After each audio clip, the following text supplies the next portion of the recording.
La démarche sociale, c'est le cœur de l'entreprise des valoristes bourguignons. Parce que ça commence déjà par une prescription de Pôle emploi, un contact très régulier avec Pôle emploi qui identifie pour nous les personnes, le public qui va venir travailler au sein des valoristes. J'ai un accompagnement avec Delphine et j'ai un accompagnement en dehors aussi avec une conseillère qui fait partie du PLI. Moi, ça m'a permis de remettre le pied à l'étrier dans le travail. Parce qu'ici, c'est une boîte d'insertion. Pour travailler ici, dans une association d'insertion, déjà, il faut un agrément de Pôle emploi de 2 ans.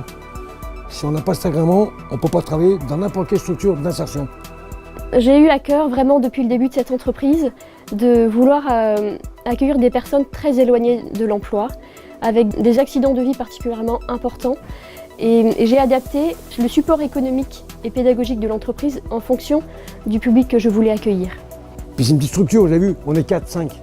Bon déjà, c'est plus familial, c'est plus... vous voyez. Puis à 65 ans, personne ne va m'embaucher. Hein. Je veux dire, faut pas rêver. Ça me fait une activité et surtout, ça me fait de l'argent.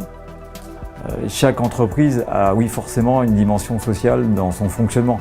Après, au sein des entreprises sociales apprenantes, on a une dimension qui est beaucoup plus accentuée sur l'accompagnement et le cheminement avec les salariés sur une durée déterminée.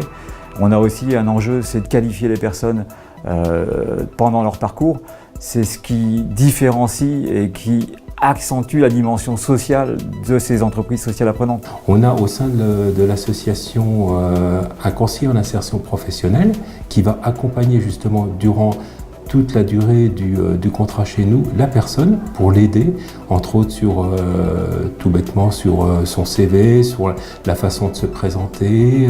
Le premier axe sur lequel on travaille avec eux, qui est essentiel, c'est effectivement la reprise de confiance. Parce qu'ils sont souvent plein de compétences, plein de savoir-faire, mais qu'ils n'ont absolument pas identifié ou qu'ils n'ont absolument pas conscientisé. Donc premier travail, conscientisation.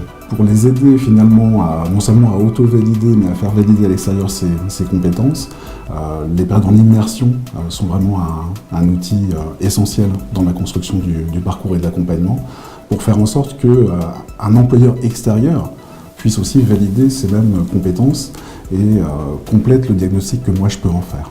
La démarche pédagogique qui est mise en place par Partage est celle d'un tutorat individuel avec une professionnelle que nous avons au sein de l'association qui les écoute et qui les aide individuellement à restructurer en fait leur parcours professionnel.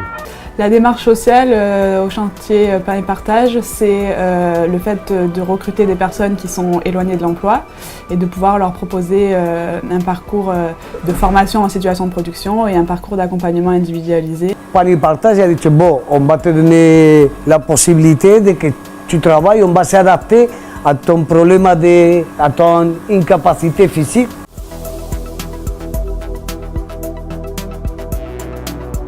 Cette activité boulangère nous permet d'accueillir un public qui est en difficulté dans leur vie au quotidien et on essaye de pouvoir les former et les accueillir dans notre activité boulangère pour pouvoir leur permettre de rebondir par la suite. On produit au quotidien du pain bio qui est livré à des entreprises et des associations caritatives.